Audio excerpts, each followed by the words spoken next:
everyone, welcome to the week 1 sketch with me. This week we are focusing on sketching out our art pieces. Whether you are doing a drawing or a painting or any other media form, make sure that you are planning ahead. I personally have never sketched out an art piece before, so I'm really excited to try it with you all today. And I just wanted to let you all know that your reflection art piece can be anything that you want. It can be in any medium. It can be of a drawing or a picture of anything. The rules are there are no rules, so whatever you feel during this entire month, the only goal that we have is to make sure that your art piece is completed by the end of March. So go ahead and grab your supplies. I'm gonna make myself a cup of tea, put on a record, and begin to sketch. Today I'm also going to be telling you a story about one of my most memorable summers. It involves my taha and some of the things that he has told me and one of the revelations that I have gained through his knowledge. So make sure you keep on watching and have this playing in the background. Get your art supplies out and we can go ahead and sketch together. I want you to take your minds back to about the mid 2000s, maybe 2005 through 2007-ish. I was definitely still in elementary school, somewhere between 4th and 5th grade. If you didn't know, I grew up in Phoenix, Arizona. But every break that we had, whether it was spring break, fall break, summer break, of course, we were always sent home. During the summertime, I guess it was our daily routine to wake up, and my soul would have already left for work, and she would have had written us a to-do list of things and chores that we needed to get done around the house, and we would do them accordingly. Most times I was with myself, my brother, my older sister Diane Rose, and my younger sister Maya. And we would usually split up these tasks and chores and then get them done. The rest of the day would be ours to really, I guess, have fun. My soul always encouraged us to be outdoors and do what we needed to do as kids, which was to be outside and playing. Sometimes we would be asked to feed my taha's chickens when he would either be away for the weekend or at work. I also think that it was part of him teaching us how to have responsibility.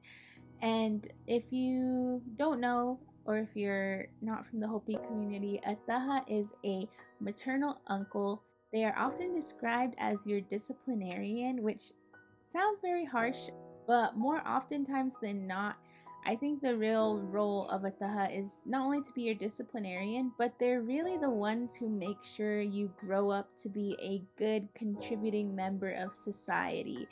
And they're another branch, another layer of family that is really helping to raise you to be a good person. For this particular summer, my taha had just gotten chickens.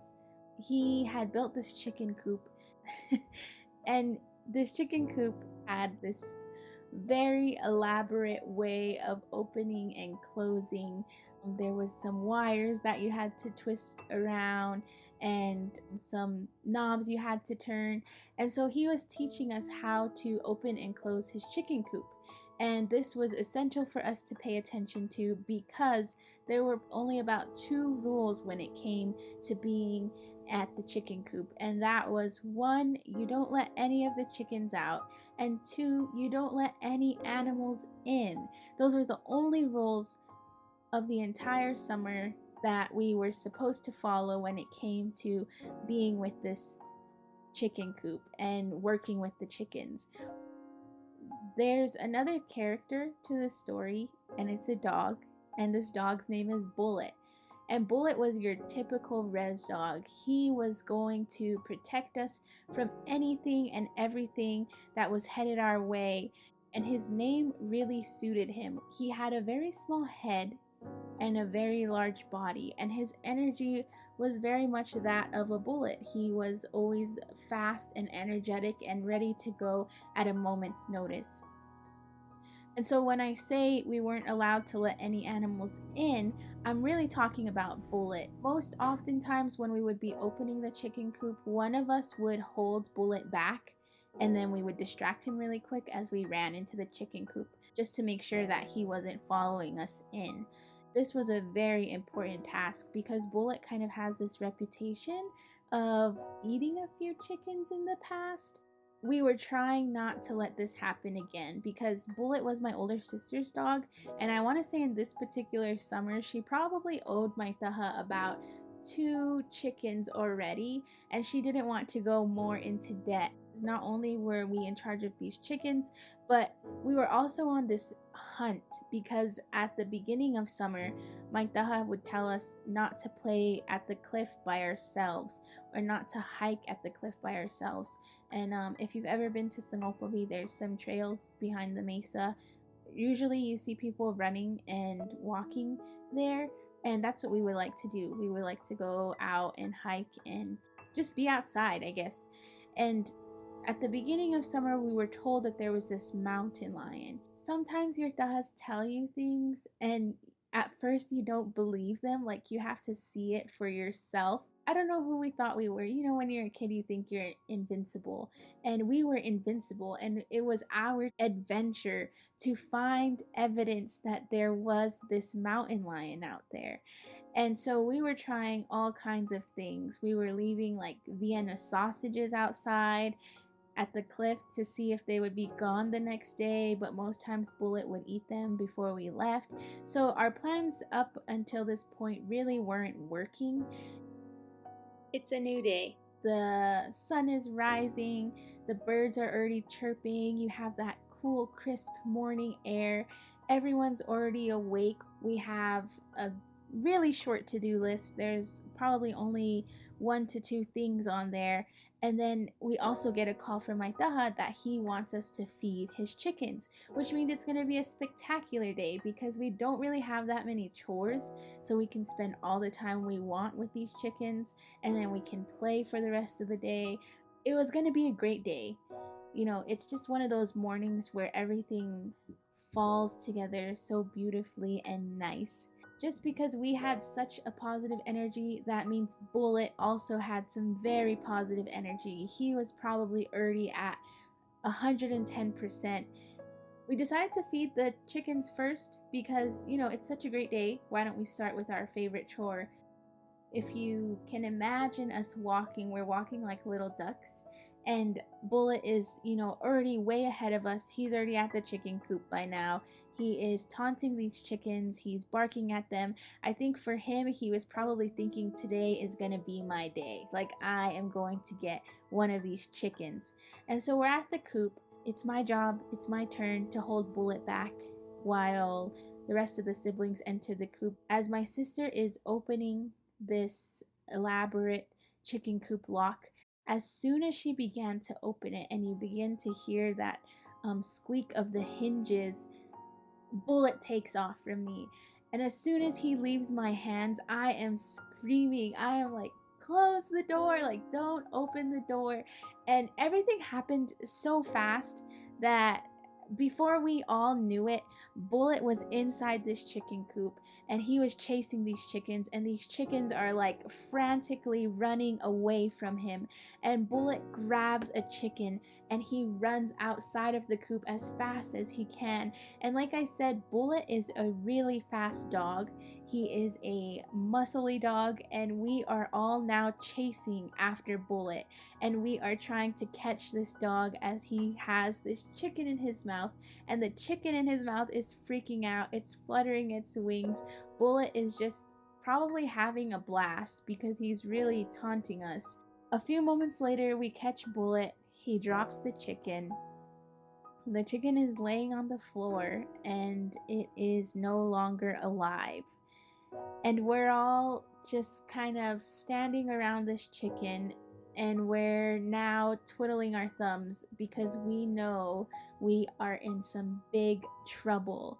We were already thinking of plans of how we were going to relay the news to my Tahad, and we're all spitting out all kinds of different ideas about how we are going to relay this news to him in a way where we are not yelled at. Our plan, the best plan that we could think of at this point, was to have our little sister Maya. She was my da's kryptonite, or kind of like the Grinch and Cindy Lou Who. And so we are trying very hard to convince her that everything's going to be okay. You're going to tell Taha, and the rest of us are going to be back at home waiting to see what he says to you. So you're going to be our messenger. And for some reason, in this particular instance, my little sister did not want to do that. And we are all trying very hard to convince her. We're telling her that nothing's gonna happen to her, it's gonna be okay. You know, she's just gonna tell him really quick and then come home. He's not gonna yell at her.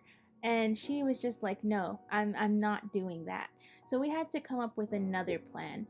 And like I mentioned before, we are also on this great adventure of trying to catch evidence that there is a mountain lion at the cliffs. Someone finally says, well, really, he has a bunch of chickens in that coop. He's not going to notice if one goes missing because I'm pretty sure he doesn't, count them every morning. So all we really have to do is get rid of this chicken. Once we get rid of the chicken, he's not going to remember, he's not going to ask, we're not going to say anything until maybe he'll notice, at the end of summer, and then we'll already be home by then. It'll be fine. He's not going to know. What we did was we were going to carry this chicken to the cliff, and our plan was to, I guess, make a mountain lion trap. The next day we would go back and we would check on the chicken to see if it was still there or if it was gone. That would be our evidence to know if we really had a mountain lion at the cliffs. So we were really excited because, you're killing two birds with one stone. We're doing this, we got all of our plans ready. And of course, Bullet is still with us and he's still thinking that he's going to get a meal. So as we're walking, we have to kind of guard this chicken from Bullet because he's still trying to eat it. And so my brother's like the leader carrying the chicken, and then the rest of us are behind him making sure Bullet stays away. And we finally get to the cliff. We find a really nice tree. We put some sand down around the tree so that way if there was any footprints that would be left from the mountain lion, we would be able to see them. So this wasn't just any ordinary plan. Like, we had really put some thought behind this, and we were really going to be able to catch this mountain lion at the cliff. And we got all of that situated. We finally, we were dragging Bullet home because he wanted to stay and eat this chicken. We began walking home. And at this time, I guess this is where my character traits come in, because most of my cousins saw me as a tattletale. Like, I'm the one who really can't keep a secret. I have to tell an adult about it because for me, living with a guilty conscience was just unbearable. I gained this reputation within my siblings of being the tattletale. So as we're walking home, everyone's happy. We finally found a way to get out of our situation, but they're also talking to me, telling me, don't look him in the eye, don't tell anyone. You really cannot tell anyone about this chicken. If anyone is going to spill the beans on everything that's happened on this day, it would probably be me. And I'm also there like, I'm not a tattletale. I don't want to be the one who always rats us out. So I'm sitting there and I'm like, no, I got it. I can do this time. Like, I know the plan. I'm not going to ruin it. I'm going to be fine. We're all going to be fine. Don't worry about me. During this time, my taha would come and eat dinner with us and breakfast. And so I was doing my best to avoid him. I really couldn't make eye contact with him. I remember when we would sit down to eat, I would be sitting the farthest away from him because I had this secret, and I was really trying not to be the tattletale of the whole situation. Maybe 1 or 2 days had passed, and we're all thinking we're in the clear. Like, he hasn't said anything, he hasn't asked anything so far. So this is like this was a really good plan because we finally got away with it. Like we didn't have to tell him. And by this time the weekend has come, and we were all playing and we were having a really great time. And then I can already see my Taha's truck is beginning to leave his house, and he's pulling up to our yard. He stops. His car stops. We all kind of froze. We're already thinking too, like he's probably going to ask us about this chicken. And so we're already prepping Maya to be able to say, okay, just tell him like we forgot to say something, but you know, it wasn't our fault, we didn't know, we thought it was going to be okay. Just, you know, you're going to be the one to go talk to him when he asks. And this man rolls down his window, and the first words to come out of his mouth are Aeon. And he says, Aeon, come here. And I remember I froze because, you know, our plan was to send Maya to him, but he called me out by name. And so now the conversation has changed, and my older sister and brother are saying, okay, Aeon, like you got this, like just don't say anything. We know you've been avoiding him. It's gonna be fine. He's not gonna ask about this chicken. You're gonna be fine. And so he says it again. He says, Aeon, come here. And I stand up and I begin walking to him. And I want to say, like, he's no more than 10 feet away. But that 10 feet really felt long. I feel like I was walking forever to his truck, and I'm calculating all of the different outcomes that are going to happen from this one conversation. And I finally get close to him, and I am so nervous. I'm already shaking, which was probably, you know, telling him something was wrong. And I was like, yeah. And he says, I'm gonna ask you a question. And I'm looking at him, and I'm, you know, when you're a kid, everyone seems to tower over you. And I replied to him, as okay. And, you know, my voice is shaking, it's already breaking. And he says, I want to know what happened to my chicken. And I'm looking at him, and in my head, I am trying to think of all of the things I can possibly say. And I can also see my siblings out of the side of my eyes, and they're staring at me like, you know, you better not tell, you promised you wouldn't tell about this particular secret. And I look at him, and the only logical thing to say was, what chicken? And he's looking at me, and he's saying, I'm gonna ask you again because I know you're the one who can't lie. What happened to my chicken? And as soon as he said, I know you're the one who can't lie, I was like, finally, someone recognizes a positive side of me being a tattletale. It's not that I'm a tattletale, it's just that I have to tell the truth. I am a truth teller. And so I look at him, and with, you know, tears in my eyes, I tell him everything. I figure if I talk really fast, he's not going to really catch on to the story. So I'm like, I am so sorry. I didn't want to lie to you. I knew we should have just told you the truth from the beginning. Bullet ate the chicken. We didn't know what to do with the chicken, so we took the chicken to the cliff, and we were trying to find that mountain lion that you told us not to. And we are really sorry. It's not going to happen again. We promise it's not going to happen again. And he just starts laughing, and I was really expecting for him to start yelling. And I'm looking at him puzzled, like, why are you laughing? And I can already feel my cousins behind me. They're already disappointed that I couldn't hold on to this secret for us. And I believe that they probably already knew that I wasn't going to stand a chance when it came to being interrogated. And so he's laughing at me, and he says, I knew you would be the one to tell the truth. You always tell us the truth. And he said, that's what I like about you. So he said, I knew you guys were going to try to send Maya or someone else, but I knew I had to call on you because you're the one who always tells the truth. And, you know, in that moment, I guess the whole point of this story is that at the beginning of summer and the summers previous to that, I was always known as someone who would spill the beans. So if we were planning like a surprise birthday party for someone, no one would tell me because I would probably tell that person like they're planning a surprise birthday for you. So my family used to keep a lot of secrets from me because I couldn't hang on to them. If we were into mischievous stuff, I would have to tell an adult because if I didn't, I would feel so guilty about it.